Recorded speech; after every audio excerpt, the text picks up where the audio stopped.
नमस्ते, मैं डॉक्टर सोमवीर आर्य आज आपके लिए योग दर्शन की व्याख्यान माला में विभूतिपाद के 18वें सूत्र के साथ प्रस्तुत हुआ हूँ। इससे पहले हमने 16वें 17वें सूत्र की कल और परसों व्याख्या की। इसी कड़ी में आज हम 18वें सूत्र की व्याख्या करेंगे। जानते हैं सूत्र क्या है, उसमें संयम का किस प्रकार से फल है, किस में संयम करना है। सूत्रकार कहते हैं, संस्कार साक्षात करणात पूर्व जाति जाना, अर्थात अपने संस्कारों में संयम करने से हमें अपने पूर्व जन्म का ज्ञान होता है। सूत्र एक बार फिर से बता देते हैं, संस्कार साक्षात करणात पूर्व जाति जानम। भाष्यकार कहते हैं कि जब हम अपने संस्कारों में संयम करते हैं, संस्कार किस प्रकार होते हैं उनकी भी चर्चा हम करेंगे। तो जब संस्कारों में हम संयम कर लें, माने धारणा ध्यान समाधि का एक रूप एक विषय प्रयोग उनमें करें, उसके बाद हमें पूर्व जन्म में हम क्या थे, पूर्व जन्म की हमारी जाति क्या थी। जाति माने हम किस रूप में पैदा हुए। जाति कोई यहाँ पे जो हमने जो जाति व्यवस्था बनाई है वो नहीं है, बल्कि किस जाति, मनुष्य जाति, पशु जाति, किस जाति किस योनि में पैदा हुए हैं, किस प्रकार का हमारा वृत्तांत रहा, किस प्रकार का जीवन रहा, आदि विषयों का हमें ज्ञान होता है, उसकी जानकारी हमें हो जाती है। तो संस्कारों में संयम करने से पूर्व जन्म की जानकारी हमें प्राप्त होती है। ये सूत्र का मोटा मोटा लबोलबाब इसमें है।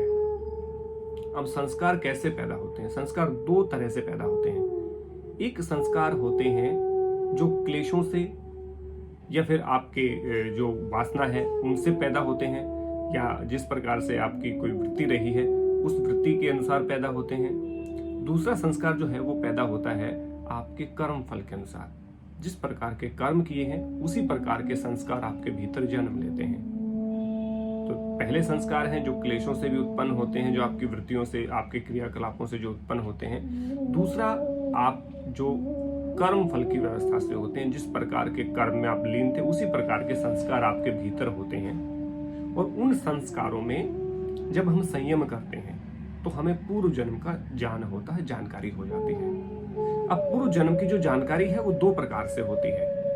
एक, आपने बहुत सारे ऐसे लोगों को सुना होगा जो अपने पूर्व जन्म का वृत्तांत बता देते हैं। मेरा पिछले जन्म में ये नाम था, मेरी माता का ये नाम था, पिता का ये नाम था, हमारा घर उस राज्य में, उस जिले में, उस तहसील के, उस गांव के, उस मोहल्ले में हमारा घर था। और वो वास्तविक होती है, जानकारी बहुत सटीक होती है। और वो जैसा जैसा वृत्तांत बताता है, छोटी उम्र के बहुत सारे बच्चे आपने देखे होंगे, बहुत सारा टीवी न्यूज आपने देखी होंगी कि इस प्रकार से छोटे छोटे बच्चे अपने घर के बारे में, अपने परिवार के बारे में, अपने पूर्व जन्म के बारे में जानकारियां देते हैं। और वो सारी जानकारियां सही होती हैं कि किस प्रकार से उसकी मृत्यु हुई। तो इसको हम प्रत्यक्ष कहते हैं। ये जो ज्ञान है ये प्रत्यक्ष वृत्ति का ज्ञान है, यानी कि प्रत्यक्ष रूप से हमें पता है कि हम कहाँ कैसे कैसे पैदा हुए। एक होता परोक्ष ज्ञान होता है।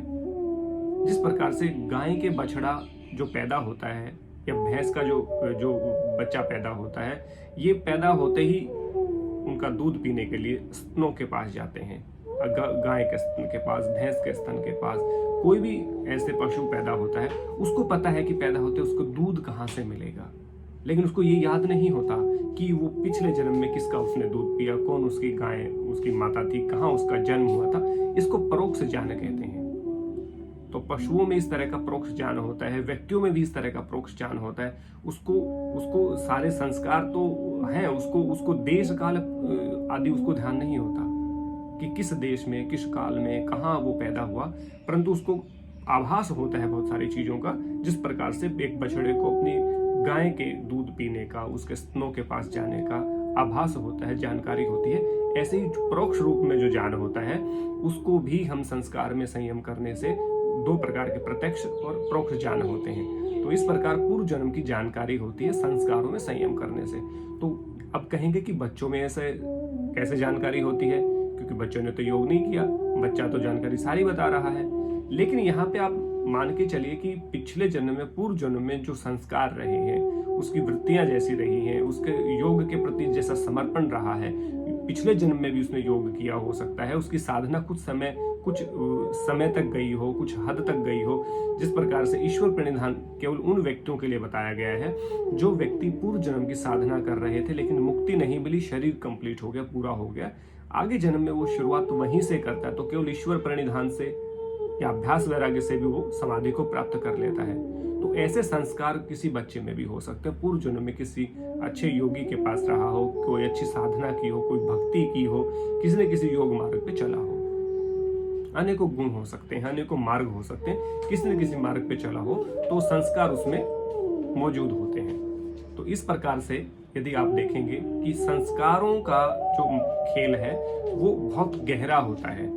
जिस प्रकार से कहा, केवल ईश्वर है जो संस्कारों से रहित है, ईश्वर है जो केवल कर्म फल से रहित है, कर्म और कर्मों के फलों से रहित है। तो व्यक्ति में संस्कार होते ही होते हैं, वो अच्छे भी हो सकते हैं, बुरे भी हो सकते हैं। तो जिस प्रकार के संस्कार होते हैं, जिस प्रकार का कर्म फल होता है, उस प्रकार के संस्कार उसके आगे उसके सामने आते हैं। तो यहाँ कहा, जब हम संस्कारों में ही संयम कर दें, माने जब एक योगी संस्कारों में संयम करता है तो उसे अपने पूर्व जन्म का ज्ञान हो जाता है कि किस प्रकार से उसका पूर्व जन्म था, कहाँ वो पैदा हुआ, आदि आदि जानकारियां उसको प्राप्त हो जाती हैं।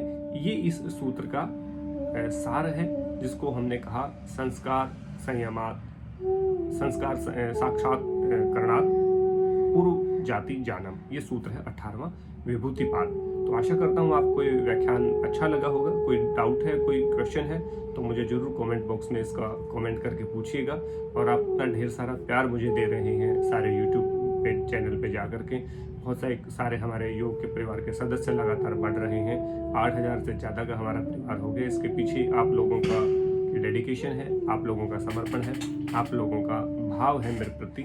और जिस प्रकार से आप कमेंट लिख करके उसमें मुझे अप्रिशिएट करते हैं, कुछ एडवाइस करते हैं, वो मेरे लिए बहुत मूल्यवान है। मैं सबको पढ़ता हूँ और उन पे अमल करने का प्रयास करता हूँ।